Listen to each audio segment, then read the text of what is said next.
मुलायम सिंह को मैं कार सेवकों का हत्यारा मानती हूं और राम मंदिर का श्रेय कोई नहीं ले सकता, यह कहना है उमा भारती का।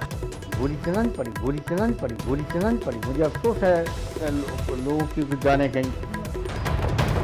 आपको बता दें, राम मंदिर के उद्घाटन का एक और लोगों को जहां बेसब्री से इंतजार है, वहीं दूसरी ओर इसे लेकर सियासत भी शुरू हो गई है। इस बीच बीजेपी की दिग्गज नेता और राम मंदिर आंदोलन में शामिल रही उमा भारती का कहना है कि 5 शताब्दी हो गई थी और इसकी सफलताओं के परिणाम तक पहुंच गए हैं। इस आंदोलन के लिए जिन लोगों ने अपने जीवन और जवानी को दिया है, उनका अभिनंदन होना चाहिए। इसका श्रेय कोई नहीं ले सकता। पहला श्रेय कार सेवकों का है, जिन्होंने ढांचा गिरा दिया था। अगर ढांचा नहीं गिरता तो पुरातत्व विभाग खुदाई नहीं कर सकता था। उन्होंने कहा कि ढांचे को गिराकर खुदाई करने की ताकत पुरातत्व विभाग की भी नहीं हो सकती थी।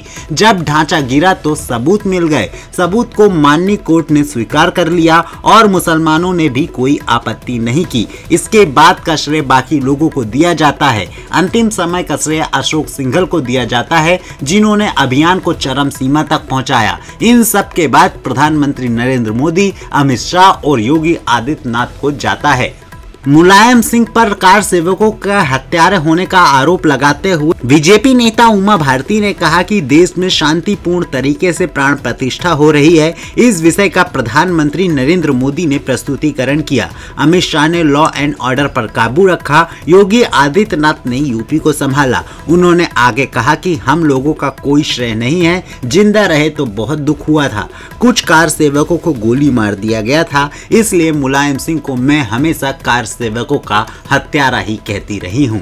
उमा भारती ने कहा कि सबसे पहला संघर्ष 500 सालों में हनुमानगढ़ी के महंतों ने किया था और अंतिम बलिदान राम और शरद कोठारी का था। अंत समय में जब हम लोग अशोक सिंघल के साथ हो गए और प्रण किया कि अंतिम निष्कर्ष तक पहुंचकर ही दम लेंगे। हमको भी सीबीआई ने चार्जशीट किया था और फिर ट्रायल हुआ। लोग कहते हैं कि हम धर्म की राजनीति करते हैं, लेकिन जब सीबीआई ने हमारे केस को टेक ओवर किया तो उस समय अटल जी प्रधानमंत्री थे। सीबीआई ने जब हमको चार्जशीट किया तो मोदी जी प्रधानमंत्री थे। उन्होंने हमारे बचाव की कोई चेष्टा नहीं की। हम किसी भी प्रकार के बलिदान के लिए तैयार थे। प्रधानमंत्री जवाहरलाल नेहरू पर उमा भारती ने कहा कि वह हिंदू परिवार में कहने भर के लिए पैदा हुए थे। उन्होंने कहा कि लाल कृष्ण आडवाणी जी ने रथ यात्रा निकाली और उन्होंने किसी की परवाह नहीं की। विश्वनाथ प्रताप सिंह घड़ी घड़ी रंग बदल रहे थे, कभी कार सेवकों के लिए हाँ भर रहे थे, कभी शिलान्यास के लिए ना कह रहे थे।